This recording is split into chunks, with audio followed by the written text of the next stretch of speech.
Assalamualaikum warahmatullahi wabarakatuh. Salam sejahtera untuk kita semua, siswa SMA, MA, dan SMK di seluruh tanah air. Kelas online PPKN kembali hadir bersama kita semua dalam sebuah bahasan tentang ancaman terhadap negara dalam Bhinneka Tunggal Ika.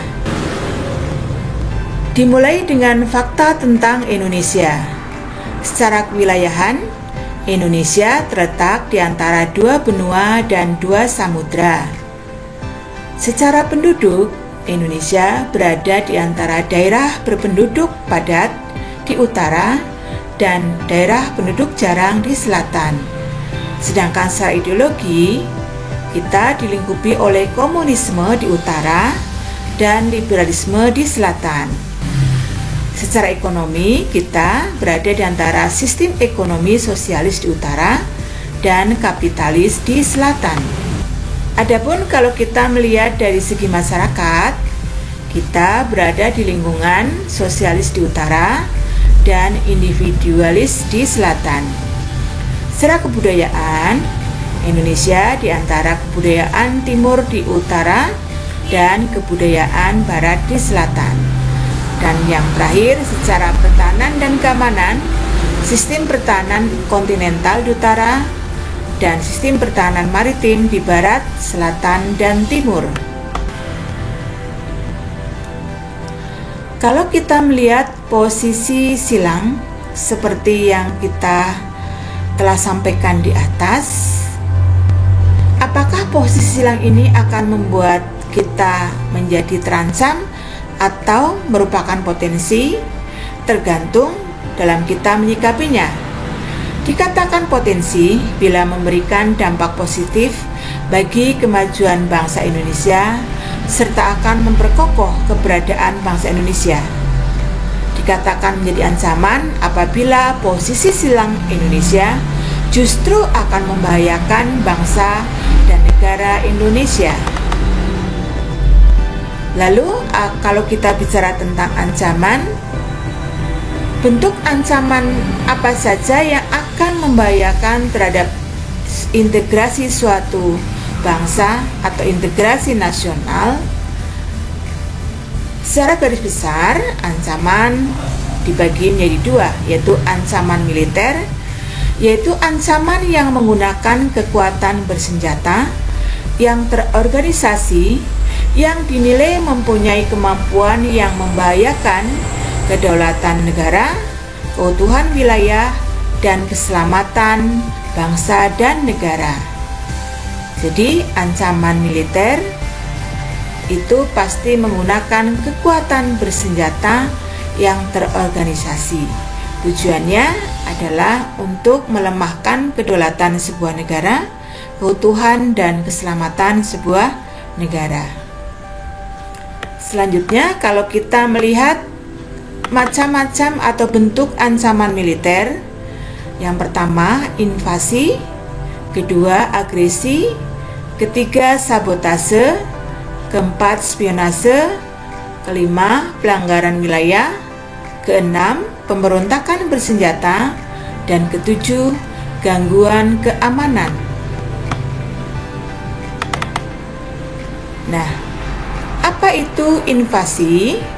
Invasi adalah aksi militer di mana angkatan bersenjata suatu negara memasuki daerah yang dikuasai oleh suatu negara lain dengan tujuan menguasai daerah tersebut atau merubah pemerintahan yang berkuasa. Invasi bisa menjadi penyebab perang, bisa digunakan sebagai strategi untuk menyelesaikan perang, atau bisa menjadi inti dari perang itu sendiri. Adapun motif invasi yaitu memperluas wilayah, memperluas kepentingan politik, pengembalian wilayah yang dulu diambil oleh sebuah negara, idealisme keagamaan, dan atau melindungi atau mengambil rute, transportasi, atau sumber daya alam. Yang kedua yaitu agresi militer. Agresi militer yaitu tindakan perusakan atau penyerangan suatu wilayah atau tempat yang biasanya bertujuan untuk merebut kedaulatan atau kesejahteraan sebuah negara. Contohnya, gencatan senjata, memblokade jalan utama, penyerangan yang menyakiti fisik atau non-fisik. Nah, siswa sekalian, kalau kita melihat negara kita pernah mengalami 2 kali peristiwa agresi, yaitu yang pertama, agresi militer Belanda ke-1 pada tanggal 21 Juli tahun 1947 sampai dengan 5 Agustus tahun 1947 sebagai pengingkaran Linggarjati berupa pengambil alihan pusat ekonomi di Sumatera dan pelabuhan di Jawa. Yang kedua yaitu agresi militer Belanda kedua pada tanggal 19 dan 20 Desember tahun 1948, diawali dengan serangan terhadap Yogyakarta, ibu kota negara RI saat itu, sehingga dibentuk pemerintahan darurat Republik Indonesia di Sumatera. Selanjutnya yang ketiga yaitu sabotase. Apa itu sabotase? Yaitu tindakan perusakan yang dilakukan secara terencana, disengaja, dan tersembunyi terhadap peralatan, personal, dan aktivitas dari bidang sasaran yang ingin dihancurkan yang berada di tengah masyarakat yang menimbulkan efek psikologis yang besar. Adapun contoh dari sabotase yaitu infrastruktur jalan, jembatan, objek vital atau struktur ekonomi. Sedangkan Indonesia pernah mengalami peristiwa sabotase yaitu menjelang Asian Games yang keempat tahun 1962, yang hal ini dapat dikategorikan sebagai sabotase di mana Gelora Bung Karno yang saat dibangun bermodal utama Uni Soviet tiba-tiba terbakar. Ancaman selanjutnya yaitu spionase, yaitu suatu praktek pengintaian atau memata-matai untuk mengumpulkan informasi mengenai sebuah organisasi atau lembaga yang dianggap rahasia tanpa mendapat izin dari pemilik yang sah dari informasi tersebut. Siswa sekalian, peristiwa sejarah merujuk pada laporan Washington Post pada tanggal 11 Februari tahun 2020, Indonesia dan 120 negara tidak sadar bahwa alat komunikasi rahasia di sini merupakan alat untuk mengirim informasi militer dan diplomatik yang diproduksi Crypto IG Swiss telah disadap oleh CIA dan BND atau Dinas Rahasia Jerman Barat. Siswa sekalian, ancaman militer selanjutnya yaitu pelanggaran wilayah. Di sini kita melihat ada pelanggaran wilayah laut, misalnya masuknya beberapa kapal Cina ke Laut Natuna sehingga melanggar zona ekonomi eksklusif. Di darat, ini peristiwa pembuatan patok perbatasan sepihak oleh Malaysia dan sengketa Blok Ambalat, sehingga Pulau Sipadan dan Ligitan dimenangkan oleh Malaysia pada sidang Mahkamah Internasional tahun 2002. Nah, pelanggaran udara sebagai contoh, pada tahun 2018 sebanyak 127 kasus pelanggaran udara oleh pesawat luar negeri dengan kriteria sipil non-schedule terjadi di wilayah udara Indonesia. Siswa sekalian, ancaman militer berikutnya yaitu pemberontakan. Di Indonesia, peristiwa pemberontakan bersenjata pernah terjadi, di antaranya DITII, PRRI Permesta, PKI Madiun, G30 SPKI, dan sebagainya. Dan yang terakhir yaitu gangguan berupa gangguan di laut dan udara. Contohnya pembajakan dan penyelundupan narkoba, senjata, amunisi, illegal fishing, illegal logging, pencemaran, dan lain-lain. Siswa sekalian, mari kita teruskan pembahasan kita tentang ancaman terhadap Negara Kesatuan Republik Indonesia. Kita akan bahas ancaman yang kedua, yaitu ancaman non-militer. Ancaman non-militer merupakan ancaman yang menggunakan faktor-faktor non-militer yang dinilai mempunyai kemampuan membahayakan kedaulatan negara, kepribadian bangsa, keutuhan wilayah negara, dan keselamatan bangsa dan negara. Ancaman non-militer ini berdimensi ideologi, politik, ekonomi, sosial, dan budaya oleh karena globalisasi yang menghilangkan sekat atau batas pergaulan antar negara. Jadi untuk ancaman non-militer ini timbul diantaranya karena kita mau tidak mau ada atau berada di era globalisasi. Nah, ancaman ini disadari maupun tidak disadari memberikan dampak negatif yang kemudian menjadi ancaman bagi bangsa Indonesia. Selanjutnya, untuk ancaman non-militer ini di bidang ideologi diantaranya komunisme, Zionisme, liberalisme, dan individualisme. Nah, kalau kita lihat apa itu komunisme? Komunisme merupakan ideologi yang berkenaan dengan filosofi, politik, sosial, dan ekonomi yang tujuan utamanya adalah tercipta masyarakat komunis dengan aturan sosial ekonomi berdasarkan kepemilikan bersama alat produksi dan tidak adanya kelas sosial, uang, dan negara. Selanjutnya yaitu Zionisme. Zionisme yang didirikan oleh Theodor Herzl pada tahun 1897 merupakan gerakan menyatukan warga Yahudi yang tersebar di seluruh Eropa dalam satu negara. Pada tanggal 14 Mei 1948, Zionis ini mengklaim tanah Palestina sebagai negara. Nah, Zionisme dilarang di Indonesia karena apa? Karena negara kita sangat menghormati kemerdekaan suatu negara. Negara kita tidak menginginkan mengklaim negara lain. Oleh karena itu, kita menentang paham Zionisme tersebut. Selanjutnya atau yang ketiga yaitu liberalisme. Liberalisme merupakan ideologi, pandangan filsafat, dan tradisi politik yang didasarkan pada pemahaman bahwa kebebasan dan persamaan hak adalah nilai politik yang utama. Secara umum, liberalisme bercita-cita menciptakan masyarakat yang bebas berpikir bagi individu dan menolak adanya pembatasan khususnya dari pemerintah dan agama.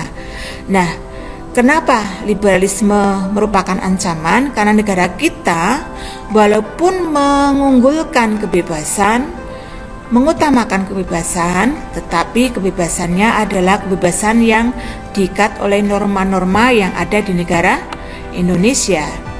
Selanjutnya, individualisme. Individualisme merupakan filsafat yang memiliki pandangan moral, politik, atau sosial yang menekankan kemerdekaan manusia, kepentingan yang bertanggung jawab, dan kebebasan sendiri. Seorang individualis akan menentang standar moral yang berlaku di masyarakat karena peraturan tersebut menghalangi kebebasan seseorang. Nah, kalau kita lihat ini tidak jauh berbeda dengan paham yang sebelumnya.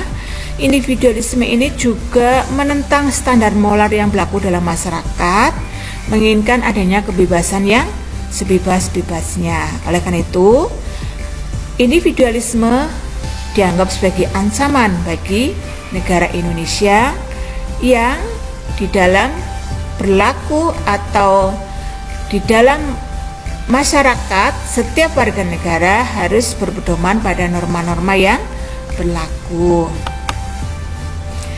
Selanjutnya, ancaman non-militer di bidang politik.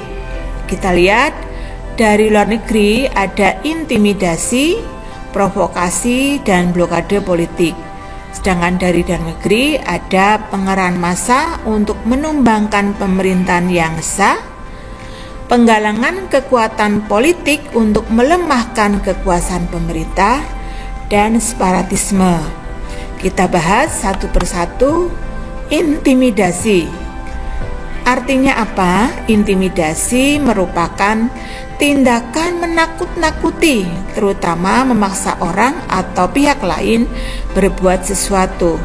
Nah, ini untuk negara-negara yang superpower, yang besar, ini kadang-kadang menggunakan teknik intimidasi terhadap negara lain yang tidak mau mengikuti kebijakan negara tersebut. Terus selanjutnya yaitu provokasi. Provokasi merupakan perbuatan untuk membangkitkan kemarahan atau tindakan menghasut dan pancingan. Nah, ini juga merupakan ancaman karena ketika suatu negara terprovokasi oleh negara yang lain, kedamaian di dunia tidak akan tercipta. Selanjutnya yaitu blokade. Nah, kalau kita lihat, blokade secara umum merupakan tindakan menghalangi, mengepung, membatasi, memutuskan terhadap suatu daerah, tempat, atau negara, sehingga semua aspek yang ada di dalamnya seperti warga, barang, pangan, transportasi, persenjataan tidak dapat keluar masuk dengan bebas. Nah, sedangkan blokade politik merupakan blokade untuk membatasi informasi tentang kepentingan politik yang akan menguntungkan salah satu pihak. Nah, ini tentang blokade. Selanjutnya, dari dalam negeri, ancaman non-militer di bidang politik diantaranya tadi sudah disebutkan, yaitu pengerahan massa untuk menumbangkan pemerintahan yang sah, penggalangan kekuatan politik untuk melemahkan kekuasaan pemerintah, separatisme yaitu suatu gerakan untuk mendapatkan kedaulatan dan memisahkan suatu wilayah atau sekelompok manusia satu dengan yang lain. Siswa sekalian, apa saja ancaman globalisasi perekonomian? Yang pertama, membanjirnya produk luar negeri yang mendesak barang-barang lokal, terutama barang-barang yang tidak kompetitif atau bersaing. Yang kedua, kemudahan pihak asing menanamkan modal yang berakibat bahwa perekonomian negara sedikit demi sedikit dikuasai oleh pihak asing. Yang ketiga, persaingan bebas yang akan menimbulkan tumbuhnya pelaku ekonomi yang kalah dan yang menang, yang berakibat kesenjangan ekonomi. Yang keempat, sektor ekonomi rakyat yang disubsidi makin berkurang, koperasi sulit berkembang, dan pola padat karya makin ditinggalkan, yang berakibat pengangguran dan lebih lanjut timbulnya kemiskinan. Yang kelima, memperburuk prospek pertumbuhan ekonomi jangka panjang yang didahului pembangunan ekonomi yang tidak stabil yang berakibat banyaknya pengangguran. Selanjutnya, ancaman non-militer di bidang sosial budaya. Dari dalam negeri, ancaman itu berupa isu-isu kemiskinan, kebodohan, keterbelakangan, dan ketidakadilan yang menjadi titik pangkal timbulnya permasalahan turunannya, di antaranya premanisme, terorisme, kekerasan, dan bencana akibat perbuatan manusia. Isu-isu ini akan mengakibatkan disintegrasi bangsa, pudarnya nasionalisme dan patriotisme. Selanjutnya, apa saja ancaman non-militer di bidang sosial budaya dari luar negeri? Yang pertama, munculnya budaya konsumtif dan luar negeri minded. Yang kedua, munculnya hedonisme, yaitu paham bahwa kenikmatan pribadi dianggap sebagai nilai hidup. Yang ketiga, munculnya sikap individualisme, yaitu sikap selalu mementingkan diri sendiri dan memandang orang lain tidak ada artinya. Dan yang keempat, munculnya gejala westernisasi, yaitu gaya hidup yang selalu berorientasi kepada budaya barat tanpa diseleksi terlebih dahulu.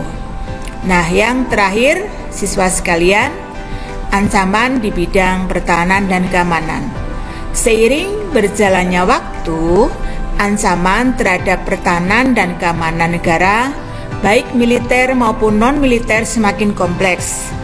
Contohnya, ancaman di bidang ini sudah diuraikan di awal tayangan, diantaranya invasi, agresi, dan pemberontakan bersenjata.